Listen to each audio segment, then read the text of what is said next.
Hello students, I am Dr. Vash Shrivastava from SRMCM Lucknow. Today I am discussing the lecture 10 of the instrumentation and measurement.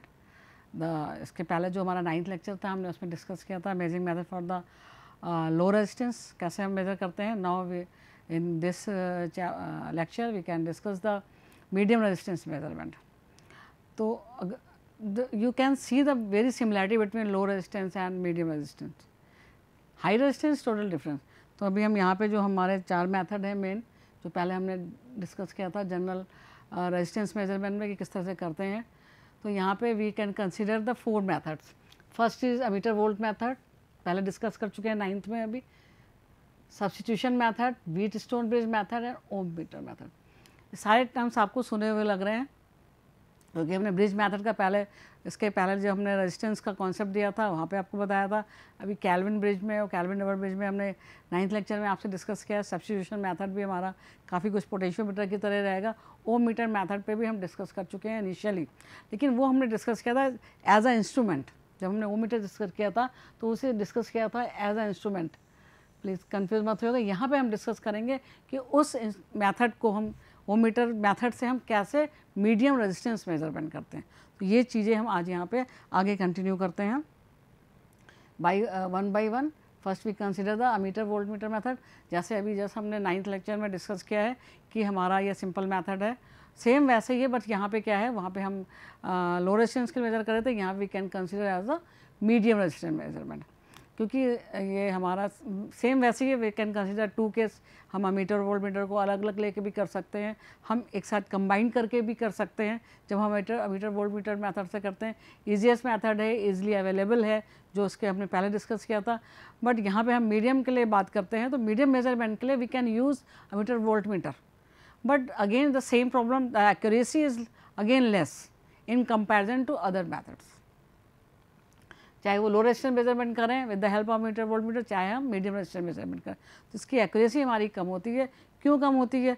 जो पहले भी discuss, जो हमारे उसके terminal metre volt metre के जो shunt और हमारा जो वोल्टेज ड्रॉप होता है उसके अकॉर्डिंग हमारी यहाँ पे एक्यूरेसी हम सही नहीं होती है, इसलिए हम इसको कम यूज़ करते हैं. लेकिन ये क्योंकि जनरल पर्पज़ है और हमारे पास अमीटर वोल्ट मीटर हर लैबोरेटरी में अवेलेबल रहते हैं, we can use as for general purpose measurement.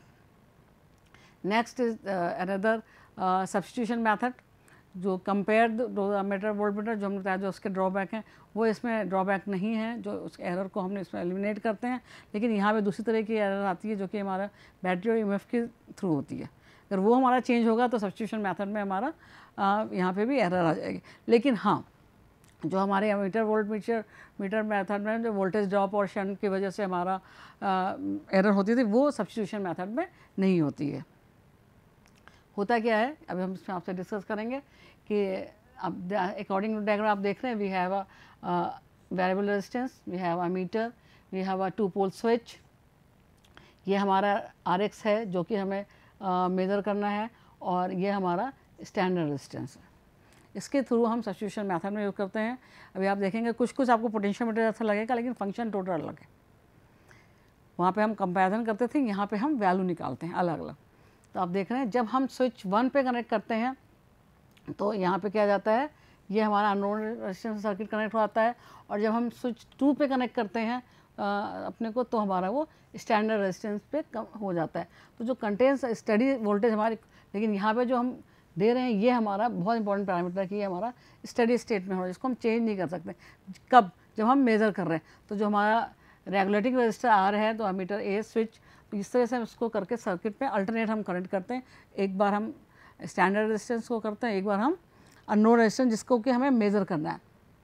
होता क्या है, होता ये है कि जब हम इसको स्विच 1 पे हम पोजीशन पे देते हैं तो हमारी जो सर्किट करंट होती है वो I = V/RX. ठीक है. जब हम सेकेंड पोजीशन पे इसको देते हैं, सेकेंड पोजीशन में हमारा क्या लगा हुआ, that is your standard resistance, that is mention is this is the standard. Voltage हमारी V है. तो जब हम उस सर्किट को फॉलो करते हैं, थोड़ा सा आपको पहले दिखा दें, देखिए. तो यहाँ पे जो हमारी ये होती है, ये I2 होती है, यहाँ पे हमारी I1 होती है. तो इस तरह से फिर हम इसको जब मेज़र करते हैं, तो जब हमारा I2 = V/2, दोनों इक्वेशंस को जब हम डिवाइड करते हैं तो we will get the I2, हम वैल्यू पुट करते हैं I1 I2 की, और हमें वैल्यू मिल जाती है RX. R X is equal to R S X, this is the substitution method. इस तरह से हम क्या करते हैं, सब्स्टिट्यूशन मेथड से मीडियम वैल्यू के रेजिस्टेंस को मेजर करते हैं।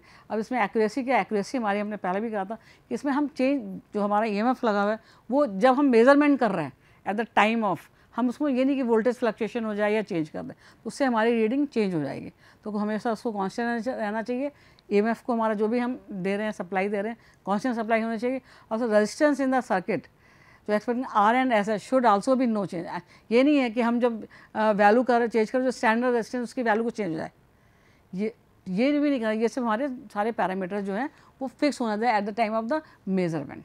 तो this is the important parameter जो हमारी इसकी है वो यहाँ पे है कि जो हमारा ये 2 मेजरमेंट है, ये हमारी वैल्यू जो है ईएमएफ हमेशा रिमेन कांस्टेंट, वेरी इंपॉर्टेंट। अगर ये हमारा कांस्टेंट नहीं होगा ईएमएफ तो हमारे उसमें रीडिंग जब हम मेजरमेंट करेंगे तो हमारी रीडिंग एक्यूरेट नहीं आएगी, उसमें फ्लक्चुएशन और चेंज हो जाएगी। नॉट से the unknown resistance perfect resistance, also the other resistance in the circuit जो हमने लगाया हुआ है शुड बी, वो भी हमारा मतलब कोई भी parameter eight the time of the measurement in the substitution method हम चेंज नहीं करते हैं। चेंज करेंगे तो हमारी एरर्स उसमें आएगी। तो जो हमारी एक्यूरेसी उसी पर डिपेंड करती है। ब्रिज व्हीटस्टोन ब्रिज पे आ रहे हैं जो नेक्स्ट हमारा मेथड है, और वेरी यूज़फुल, बहुत ही नाम है, हर जगह यूज़ होता है चाहे कोई भी मेजरमेंट हो डायरेक्ट या इनडायरेक्ट। तो इसके पहले जैसे कैल्विन ब्रिज में, कैल्विन डबल ब्रिज में, व्हीटस्टोन ब्रिज हम 3 डिस्कस कर चुके हैं, उसी तरह से ये है, लेकिन ये हमारा बेसिक ब्रिज है। मीडियम रेजिस्टेंस मेजरमेंट करने के लिए यूज़ होता है। इसमें 2 कंडीशंस होती हैं, बैलेंस कंडीशन भी होती है, अनबैलेंस कंडीशन भी होती है। तो हम पहले डिस्कस करेंगे जो हमारा है वो है that is your balance condition जो आप यहाँ पे देख रहे हैं। द व्हीटस्टोन ब्रिज 4 रेजिस्टेंस हम कई बार डिस्कस कर चुके हैं। ये हमने इसलिए R1 R2 R3 R4 क्योंकि हम बेसिक बता रहे हैं कि वी हैव अ 4 रेजिस्टेंस आप, इसलिए हमने इसको 4 रेजिस्टेंस से मेजर किया। You can also mention the ABCD और you can mention the PQRS, जैसे इसके पहले हमने कैल्विन में किया था। There is no hard and fast rule कि आप यही नॉमेनक्लेचर दें, क्योंकि आपको समझाना है कि we can mention here the we are using the 4 arms, that's why I have mention the R1 R2 R3 and R4। हमने आउटपुट लिया है जो भी हमारा पॉइंट है AB है, तो हमें null detector that is your output, हमने वहाँ पे गैलोमीटर लगाया था। तो शोने द इसको कैसे बैलेंस में सबसे, क्योंकि 2 कंडीशंस हैं व्हीटस्टोन ब्रिज में, जब हम नॉर्मल रेजिस्टेंस मेजरमेंट करने के लिए यूज़ करते हैं तो जनरली हम बैलेंस कंडीशन लेते हैं, मतलब हमारी आउटपुट पे वोल्टेज कुछ नहीं, 0 है, तो वो हमारी बैलेंस कंडीशन होती है। लेकिन जब हम इसको यूज़ करते हैं, आगे भी डिस्कस करेंगे अनबैलेंस कंडीशन में, तो जब हमने उस सर्किट को थोड़ा सिंप्लीफाई कर दिया तो आप देख रहे हैं जो बैलेंस कंडीशन में हमारा क्या है V1 V2 V3 V4, तो V1 is equal to V2 and V3 is equal to V4। तो हम अकॉर्डिंग टू ओम्स लॉ के तो जब V1 की value I1 R1 I3 R3 I2 R2 I4 रखेंगे, तो क्योंकि हमारी ये सेम उस पर, तो I1 is equal to I3 and I2 is equal to I4। तो जब हम वैल्यू रखेंगे तो we will get the this is your R1 R3। तो from the equation we can know the 3 resistance. भाई इसमें हम एक जनरल बात कर रहे हैं अगर व्हीटस्टोन ब्रिज की, अगर हमें 3 रेजिस्टेंस की वैल्यू पता है जो, तो हम एक रेजिस्टेंस को वैल्यू निकाल सकते हैं। If you have the value of R3, I know the value of R3 R2 R4, तो I can calculate the value of R1, this is the general purpose. लेकिन अब हमें अननोन रेजिस्टेंस निकालना है with the help of the balance Wheatstone bridge, तो we can consider here is the just R1 is the RX, बाकी हमारी क्या होगी fix resistance, the ratio R is the fix resistance, कोई चेंज नहीं होता है। क्रिएट द बैलेंस कंडीशन, तो जैसे अब इसके पहले भी मेजर कर रहे थे, we can consider the balance equation. तो ये हमारी बैलेंस इक्वेशन होती है at the time of the Wheatstone bridge. जैसे I mention here the R1 R2 R3 specially, not PQRS, इसके पहले आप कहेंगे तो यू कैन मेंशन, बट समझाने के लिए, क्योंकि this is the Wheatstone bridge the 4 arms bridge. तो ब्रिज जब मैंने बताया था उसमें भी आपसे ये कहा था कि हमारे ब्रिज में 4 आर्म्स होती हैं, इसलिए वी कैन मेंशन द सबसे इंपॉर्टेंट पैरामीटर। देखिए बैलेंस बेस्ड कंडीशन में बहुत डिस्कस हो चुका है, ब्रिज में भी हमने डिस्कस किया था, कैल्विन ब्रिज में भी किया था, कैल्विन डबल ब्रिज में भी किया था, कि जब हमारी बैलेंस कंडीशन है that is your circuit is not equal to, circuit is equal to your 0 output. तो वो जब हमारा वी जो भी हम आउटपुट लेते हैं V out is equal to 0, that is your balance condition. बहुत से डिस्कशन हो गए। अब हम थोड़ा डिफरेंट आते हैं, क्योंकि व्हीटस्टोन ब्रिज हमारा सिर्फ रेजिस्टेंस मेजरमेंट करने के लिए ही नहीं है, इसे हम बहुत कहीं पे भी यूज़ कर सकते हैं, कई तरह से भी मेजरमेंट कर सकते हैं। हम ब्रिज का जो व्हीटस्टोन ब्रिज है, हम इंडक्टेंस भी मेजर करते हैं, पहले भी डिस्कस कर चुके हैं, कैपेसिटेंस भी मेजर कर सकते हैं। हम किसी पर्टिकुलर स्पेसिफिक, जैसे लिखा भी हुआ है हमने कि फिजिकल क्वांटिटीज़, कोई भी प्रेशर, टेम्परेचर, स्ट्रेन, आगे भी लेवल पर है, जो भी जहाँ पे भी यूज़ करना है। ज़्यादातर इंस्ट्रूमेंट में तो हम यूज़ करते हैं, जब मेजरमेंट करते हैं और रीडिंग लेते हैं तो हमारा वहाँ बैलेंस ब्रिज का कॉन्सेप्ट आता ही आता है। चाहे वो इंस्ट्रूमेंट एम्पलीफायर बनाएंगे तो भी हम उसका बना लेंगे, ओपएम्प यूज़ करेंगे तो ओपएम्प से बना, वो नहीं डिपेंड करता है कि हमारा कंपोनेंट क्या है, पर ब्रिज, व्हीटस्टोन ब्रिज का कॉन्सेप्ट हमारा उसमें रहता ही रहता है। तो हम अदर पैरामीटर्स को मेजर करने के लिए भी हम व्हीटस्टोन ब्रिज लेते हैं, लेकिन वहाँ पे ये ज़रूरी नहीं होता है कि हम हमेशा उसको बैलेंस कंडीशन लें। रेजिस्टेंस मेजरमेंट करना है, वी कैन कंसिडर बैलेंस करना, कोई भी इलेक्ट्रिकल क्वांटिटीज़, लेकिन जब हमें फिजिकल क्वांटिटीज़ मेजर करना है तो हमारा ज़रूरी नहीं है कि we can always consider as a balance condition as a Wheatstone. उस समय हम क्या करते हैं, अनबैलेंस, जैसा इसका नाम कह रहा है, जो बना हुआ बाद में कि हम वहाँ पे हमारा ये बैलेंस कंडीशन है। जब हम नॉट इक्वल टू कर देंगे तो हमारा क्या हो जाएगा, वो अनबैलेंस कंडीशन हो जाती है, किसकी, ब्रिज की। तो ऐसी जगह भी हमें बहुत सी जगह ज़रूरत पड़ती है जहाँ पे हम अनबैलेंस कंडीशन लेते हैं। अब आप कहेंगे अनबैलेंस कंडीशन को मेज़र कैसे करते हैं, तो जो भी हमें फिजिकल क्वांटिटी मेज़र करनी होती है, उसको जो हमारा अनबैलेंसिंग आता है, जो भी वैल्यू आती है उस समय, उसको हम कैलिब्रेट करते हैं इन terms of that physical quantity.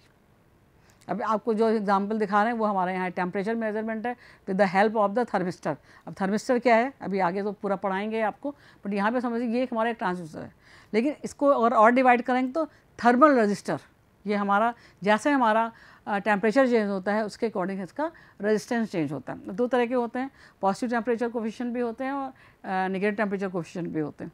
तो ये आगे पूरा डिटेल में डिस्कस करेंगे। यहाँ पे हम एक एग्जांपल दे रहे हैं अनबैलेंस्ड व्हीटस्टोन ब्रिज की with the help of measuring a physical quantity of temperature with the help of the register, जो कि हमारा एक ट्रांसड्यूसर भी है।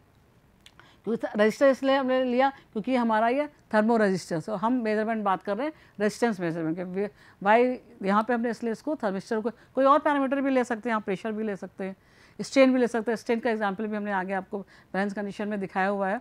तो आप यहाँ पे देखेंगे हम करते क्या है कि जैसे आउटपुट हमारा नॉन जीरो, मतलब जो वैल्यू हमारी कोई भी वैल्यू आएगी नॉन जीरो, मतलब we have consider any value X Y Z 1 2 3 जो भी वैल्यू है, बट अनबैलेंस में नॉन जीरो रहेगी, बैलेंस में नॉन जीरो। तो इंपॉर्टेंट पैरामीटर है this factor, this is very important कि हम अनबैलेंस में नॉन जीरो लेंगे और बैलेंस में जीरो लेंगे। The output voltage V out is a proportional to the temperature. तो जो भी है, अगर हमने जो भी मान लिया कि हमारा अगर हमारी 1 वैल्यू आ रही है तो हमारा ये 10 डिग्री सेंटीग्रेड है, ये हमारे ऊपर डिपेंड करता है एज़ पर एप्लीकेशन। जहाँ पे जैसी रिक्वायरमेंट उस हिसाब से उसको उस जो हमारी वैल्यू आती है उसको हम कैलिब्रेट करते हैं इन टर्म्स ऑफ द जो भी हमारे टेम्परेचर है। अगर प्रेशर मेजरमेंट करें तो प्रेशर करेंगे, स्ट्रेन है तो स्ट्रेन करेंगे, जो हमारी फिजिकल क्वांटिटी। यहाँ पे सिर्फ आपको एक एग्जांपल दिया है थर्मिस्टर का, ये हमने देखिए, बाकी हमारी सब चीज़ वही है। We have R2 R4 R3, क्योंकि हमने आपको इसमें इसके पहले बैलेंस पेज में R1 पे ही बताया कि R1 हमारा अननोन है, इसलिए हमने यहाँ पे R1 पे आपका ये थर्मिस्टर लगाया। This is not a fix rule, you can change the according to your requirement. This is not a fix. Nomenclature is not fixed, arms is not fixed. तो ये डिपेंड करते हैं आपके जैसी आपके रिक्वायरमेंट है। तो हम we can consider the unbalance condition. तो यहाँ पे कोई भी डाउट है, मैं अगेन रिपीट करूँ, दैट इज़ वेरी इंपॉर्टेंट, क्योंकि हम ब्रिज यूज़ करते हैं non physical different physical quantities में भी, सिर्फ रेजिस्टेंस मेजरमेंट के लिए नहीं करते हैं। इलेक्ट्रिकल क्वांटिटीज़ तो करते ही करते हैं वहाँ ब्रिज कॉन्सेप्ट के। Kelvin double bridge, Kelvin bridge जो है वो रेजिस्टेंस मेजर करने के और डीसी रेजिस्टेंस मेजर करने के लिए डेडिकेटेड है। ब्रिज को हम यहाँ पे आपको डीसी मेजरमेंट का ही बता रहे हैं, लेकिन जहाँ पे जो एप्लीकेशन है इस कॉन्सेप्ट को, इस ब्रिज के कॉन्सेप्ट को हम यूज़ कर सकते हैं। तो ठीक है, we can discuss the unbalance condition. तो आई थिंक आप लोगों को समझ में आ गया होगा, अनबैलेंस कंडीशन में जो भी हमें करना है, जो हमारी वैल्यू, जो हमारा वी आउटपुट आएगा वो जीरो के इक्वल नहीं होगा, और हमारी जो भी हम क्वांटिटी मेजर कर रहे हैं उस क्वांटिटी को उस वैल्यू के रिस्पेक्ट में हम कैलिब्रेट कर देते हैं और हमें डायरेक्ट रीडिंग मिलती है उस पर। Very important parameter sensitivity of the Wheatstone bridge. तो जब भी हम निकालते हैं, देखिए हमने we can mention the here is the condition is the unbalance. जब अनबैलेंस कंडीशन हमारी है और करंट फ्लो कर रही है गैलोमीटर में, कॉजिंग द डिफ्लेक्शन, दो भी है। The amount of deflection depend on the sensitivity of galvanometer, so the sensitivity can be express as amount of deflection per unit. तो आप देख रहे हैं डिफ्लेक्शन एंड करंट, ये मेजरमेंट है जहाँ पे आप करेंगे। फिर हम नेक्स्ट लेते हैं कि नहीं हमें वोल्टेज सेंसिटिविटी भी मेजरमेंट करनी है, तो we can consider deflection across the galvanometer and voltage across the galvanometer. यहाँ पे हमने क्या लिया था, दैट इज अ करंट। अब वोल्टेज सेंसिटिविटी मेजर करना है, we can take the voltage parameter, we can mention theta, we can mention E, we can mention according to your requirement. हर बुक में आपको अलग अलग मिलेगा, जैसी जहाँ पे रिक्वायरमेंट होती है। अगर आप नॉर्मल बुक में पढ़ेंगे तो अलग नॉमिनक्लेचर, अगर इंडस्ट्रियल बुक्स लेंगे जो डेडिकेटेड होती है उसमें नॉमिनक्लेचर हम वेरिएबल्स के हिसाब से रखते हैं या क्वांटिटी के हिसाब से रखते हैं। तो ये हो गया हमारी सेंसिटिविटी क्या है, जो कि हम करंट सेंसिटिविटी गैलोमीटर वीटरसन ब्रिज की निकालना है, और हम वोल्टेज। अब हम पूरी अगर ब्रिज की बात करें तो bridge sensitivity defined as the deflection of the galvanometer per unit fractional change in the unknown resistance. भाई जीरो है अलग बात है, जब कंडीशन हमारी अनबैलेंस है तो दैट इज़ योर, जो हमारी ब्रिज की सेंसिटिविटी है that is your theta by delta R by R, this is the fractional change in the unknown resistance. इस तरह से हम क्या करते हैं, ब्रिज की सेंसिटिविटी निकालते हैं। मेजरमेंट ये पहले भी डिस्कस कर चुके हैं, थोड़ा जल्दी से बता देंगे। जो हमारी कैल्विन ब्रिज की हैं, नॉर्मल ब्रिज की हैं, ऑलमोस्ट सेम सारी हमारी वही रहती हैं। The main error is because of a limiting error of the 3 known resistance. जो हमारे 3 अननोन रेजिस्टेंस रहते हैं, नोन रेजिस्टेंस रहते हैं, उसकी लिमिटिंग एरर रहती है। अननोन को तो हम निकालते ही हैं। Inaccuracy of the balance point due to the insufficient sensitivity of galvanometer, महंगा होगा। जब हम सेंसिटिविटी किसी भी और सेंसिटिव इंस्ट्रूमेंट के लेंगे तो नेचुरली बात है उसकी कॉस्ट बढ़ेगी, पहले भी डिस्कस कर चुके हैं। हीटिंग इफेक्ट भी आपका है, इस पर भी हमने अभी आगे डिस्कस किया था। We can calculate the P is equal to, यहाँ पे वहाँ पे हमने दिया था P is equal to I R square. The error measurement जब हम कैलकुलेट करते हैं थर्मली जनरेट होता है। ये सारी हम जो ब्रिज की जो पॉइंट्स थे वो हमने लीड कांटेक्ट होता है जो हमने कैल्विन ब्रिज में किया है, कैल्विन डबल ब्रिज में करी है, ब्रिज में करी है। ज़्यादातर हमारी ये प्रॉब्लम्स रहती हैं, और ये मीडियम में वीटस्टोन में तो रहती हैं। डबल ब्रिज में हमने क्या किया, उसको इम्प्रूव किया with the help of the additional arm बना के, with the help of the additional contact दे के। बट यहाँ पे हमारी ये आती है, एरर रहती है। जो एरर है हमारी ये रहती है due to lead and contact. ये तो हो गए हमारी जो एरर्स हैं। वी कैन कंसीडर इसकी एक्यूरेसी आपकी कैल्विन डबल ब्रिज से कम होती है। तो हम जब 1% तक मानते हैं तो वी कैन आँख बंद करके हम कहते हैं कि हाँ we can use the Wheatstone bridge. But हमें मेजरमेंट भी लो करना है, एक्यूरेसी, तो भी हम मूव करते हैं अदर जाते हैं, और specially in the DC measurement. तो एडवांटेज हमारी, जैसे आप देख रहे हैं, result is not dependent on the calibration and characters of the galvanometer, क्योंकि हमारा रेजिस्टेंस मेजरमेंट कर रहे हैं। तो हम जो हमारा कैलोमीटर जो है गैलोमीटर से हमें कोई लेना देना नहीं, वो उसको यूज़ कर रहे हैं as a deflecting instrument. The source EMF and inaccuracy due to the fluctuation and not affect the balance of bridge. जैसे अभी हमने आपको बताया था सब्स्टिट्यूशन मेथड में, सब्स्टिट्यूशन मेथड में हमारा अगर हमारा वोल्टेज चेंज होता है या वहाँ पे हमारा कुछ भी फ्लक्चुएशन होता है, तो वो हमारा सोर्स जो भी हम यूज़ कर रहे हैं वो उससे हमारा क्या होता है, कंडीशन हमारी जो होती है अननोन रेजिस्टेंस की वैल्यू में एरर आती है या आ सकती है, या हमारी एक्यूरेट वैल्यू नहीं होती है। लेकिन in the bridge condition voltage fluctuation का measurement at the time of the measurement कोई फ्लक्चुएशन का उस पर फ़र्क नहीं पड़ता है, क्योंकि फिर due to the null detection sensitivity and accuracy high, क्योंकि हमारा तुरंत इंस्टेंट डिफ्लेक्शन होता है। तो नेचुरली बात है एक्यूरेसी इसकी हमारी किसकी, वीटस्टोन ब्रिज की, सारी ब्रिज की ऑलमोस्ट हाई ही होती है। अब डिसएडवांटेज क्या है, for low resistance measurement the resistance of the leads and contact, बार बार इसके पहले एरर में भी बोला था, डिसएडवांटेज में बोला था। ये बहुत इंपॉर्टेंट पॉइंट है कि लीड और जो कॉन्टैक्ट होता है उसकी वजह से हमारे पास एरर आती ही आती है। प्रैक्टिकली थ्योरेटिकली वी कैन से कि हमने इसको रिमूव कर दिया, बट अगर हम प्रैक्टिकली देखेंगे तो there is some at the time of low and medium. High में तो हम एक्यूरेसी, आपसे पहले भी डिस्कस कर, हम हाई, अगर छोटा सा एग्जाम्पल लेते हैं कि अगर हम कोई वेट मेजरमेंट कर रहे हैं, अगर हम 1 टन मेजरमेंट कर रहे हैं और 1 मिलीग्राम कर रहे हैं, तो दोनों के मेजरमेंट में फ़र्क है, दोनों की एक्यूरेसी में फ़र्क है। Same cheese in the resistance measurement, कहीं पे भी कोई भी क्वांटिटी मेजर करते हैं तो उसमें हमारा ये जितना लो करेंगे उतना हमारे प्रिसीजन बढ़ता है। तो can not be use for the high resistance, obvious सी बात है, क्योंकि मीडियम रेजिस्टेंस मेजरमेंट कर रहे हैं तो हम इससे हाई रेजिस्टेंस से मेजरमेंट नहीं करते हैं। with the help of the Wheatstone bridge in the DC resistance. The other drawback is the change in the resistance due to the heating effect, पहले भी डिस्कस कर चुके हैं फिजिकल है, तो उसका इफेक्ट तो ये पैरामीटर देखिए, दिस पैरामीटर एंड द आपकी जो है दूसरा हमारा जो है लीड कांटेक्ट, ये तो हमें भूलना ही नहीं है, कहीं पे भी अगर वर्ड आता है bridge, we can use, we can eliminate, we can reduce, but हम इसको बिल्कुल फ्री नहीं मान सकते।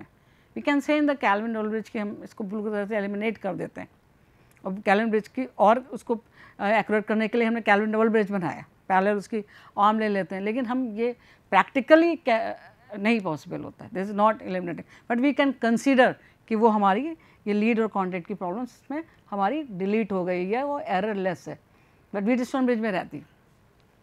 एप्लीकेशन एक हमको आपको हमने अनबैलेंस वाली कंडीशन दिखाई, वो भी एप्लीकेशन का पार्ट है, use for the precise measurement of low resistance, Wheatstone bridge along with an operation amplifier, इसका हमने नाम भी पहले भी लिया था कि कोई भी हम ब्रिज बना के, जरूरी नहीं जैसे हमने दिखाया था इसके पहले भी कि हम 4 गेज कोई भी फिजिकल, अगर हम कोई स्ट्रेन गेज लेते हैं उसको भी हम कनेक्ट कर सकते हैं,